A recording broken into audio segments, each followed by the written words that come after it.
Basis के बारे में बात करते हैं। बेसिस क्या है? ख़ास किस्म के केमिकल कंपाउंड्स हैं, जिन्हें अगर हम प्रॉपरली डिफाइन करें तो हम कह सकते हैं कि कोई भी मेटल ऑक्साइड या फिर मेटल का हाइड्रो ऑक्साइड जो रिएक्ट करे एसिड के साथ और क्या बना के दे, सॉल्ट और वाटर बना के दे, तो उसे हम क्या कहते हैं? बेस कहते हैं। तो यहाँ पर दो ऑप्शन हैं, या तो मेटल का ऑक्साइड हो, जैसे डिफरेंट मेटल्स होती हैं, कॉपर मेटल है, कैल्शियम मेटल है, उसके साथ अगर ऑक्सीजन ने अपना कंपाउंड बनाया हुआ है, बॉन्ड बनाया हुआ है, तो वो क्या बन जाएगा?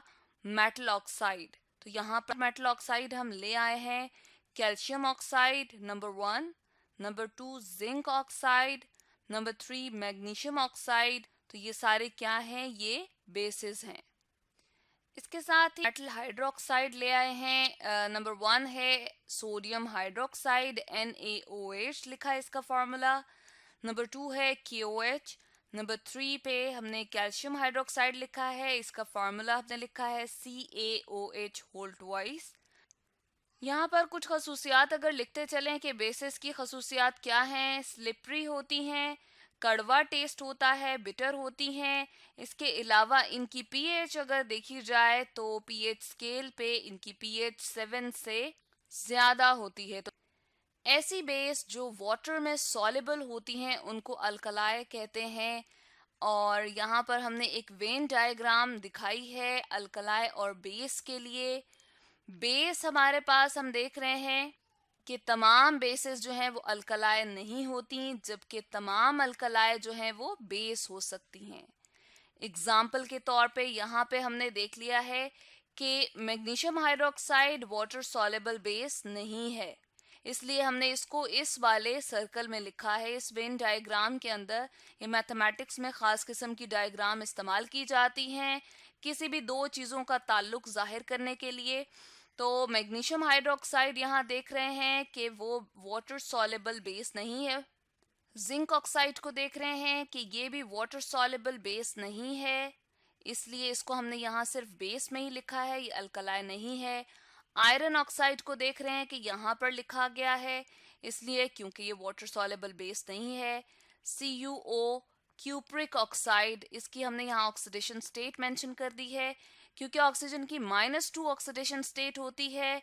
ये अपने अंदर दो मजीद इलेक्ट्रॉन को ऐड करके -2 ऑक्सीडेशन स्टेट में चला जाता है, और इसके मुकाबले में कॉपर के ऊपर +2 आ जाती है, और जब +1 होती है तो उसको क्यूप्रस बोलते हैं, और जब +2 आ जाती है तो उसको क्यूप्रिक बोला जाता है।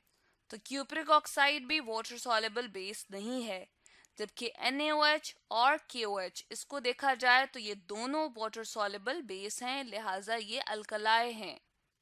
अब यहाँ पर हम कुछ कॉमन बेसिस को देख रहे हैं। यहाँ केमिकल नेम हमने लिखे हैं, फार्मूलाज यहाँ मेंशन किए हैं, और कुछ कॉमन नेम इनके देख रहे हैं यहाँ पर लिखे, और यूजेस हैं इनके, और स्ट्रेंथ।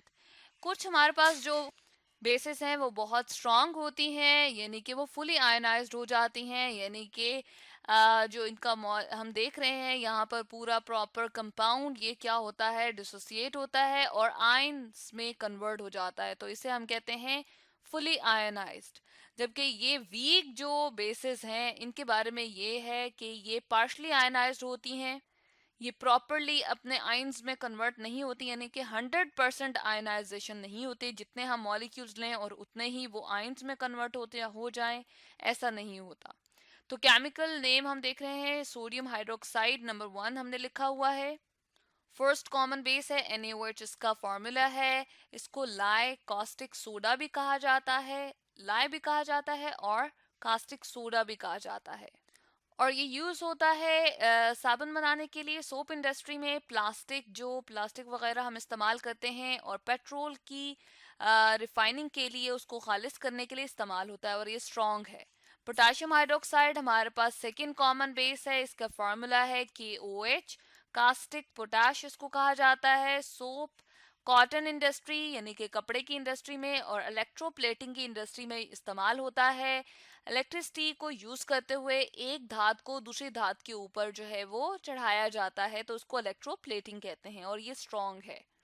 थर्ड है calcium hydroxide, CaOH whole twice इसका फार्मूला है। स्लेक लाइम इसे कहा जाता है और ये सीमेंट इंडस्ट्री में इस्तेमाल होता है, स्ट्रॉन्ग बेस है। फोर्थ हम कॉमन बेस देख रहे हैं NaHCO3, सोडियम बाइकार्बोनेट है। इसको बेकिंग सोडा भी कहते हैं। कुकिंग में और एंट एसिड के तौर पे इस्तेमाल किया जाता है, यानी कि तेजाबियत को ख़त्म करने के लिए इसको यूज़ किया जाता है। इसके अलावा बेकरी प्रोडक्ट्स के अंदर भी इसको यूज़ किया जाता है बेकिंग के लिए। केक्स वगैरह, बन और डबल रोटी वगैरह के अंदर भी इसको यूज़ करते हैं और ये वीक बेस है। मैग्नीशियम हाइड्रोक्साइड का फार्मूला देख रहे हैं, MgOH होल ट्वाइस है। मिल्क ऑफ मैग्नीशिया कहा जाता है इसे।